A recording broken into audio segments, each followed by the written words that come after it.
Gagawan ko pa rin to. I know some basketball fans is hinahanap pa rin yung ganitong video kahit konti lang yung views natin dito sa channel. Ibibigay pa rin natin on how the Lakers locked down Tyrese Haliburton. Maybe some of us can use these schemes. Some of us can relate. And syempre, Lakers fans wants to see this. Ang naka-assign kay Tyrese ay si Cam Reddish and he is a good defender all night. Disiplinado naman siya kahit hindi niya inaalis yung eyes niya sa bola. Nakatutok pa rin siya kay Tyrese. And that's a sign of a good defender. Kahit nga may onting pag-help siya, nakaka-recover agad siya, pero kapag sobrang layo na, kay Hali na siya, di niya na iniiwan. As in, start pa lang ng laro, naka full court pressure na sa kanya. Kasi yung galing ni Tyrese is coming from the sets, magaling siya mag-read ng defense, or sa mga fast-paced game, yung mga leak out, paano siya makaka-leak out kung may tao sa harap niya, 'di ba? And sa half court naman, hindi niya mabivisualize agad yung situation kasi nandun pa siya sa kabilang court, hindi niya nakikita lahat.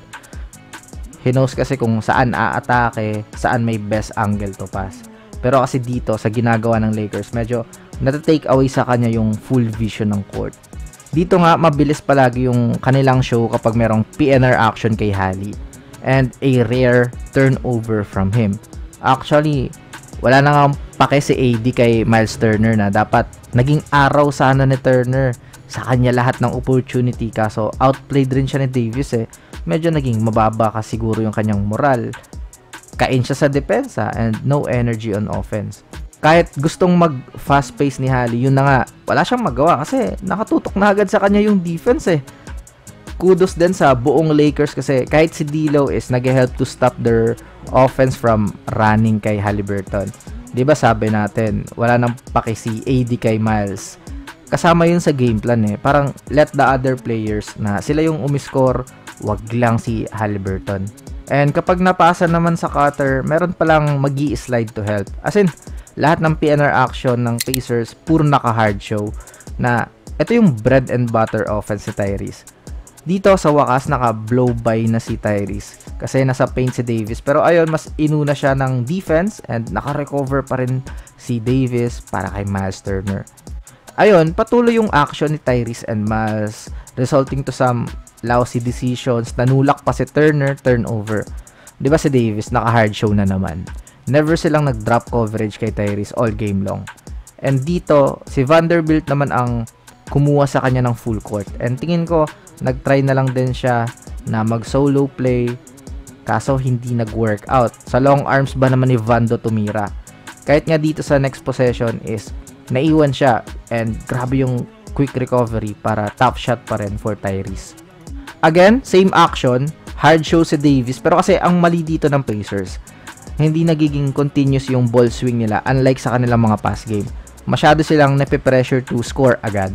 Kasi ang counter mo dapat dito is to spread it again.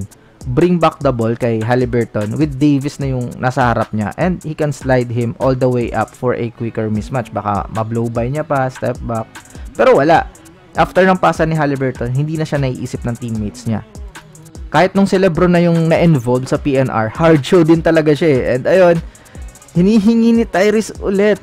Pero after kasi talaga ng ball swing, wala nang reset. Hindi niya man lang tinatry i-expose yung perimeter defending ni AD. Nung last game nila, ganun yung ginagawa nila kay Brook Lopez Pero nung dito sa Lakers, bakit nag-iba? Kaya ayun, puro bad shot na lang din yung mga own creation niya.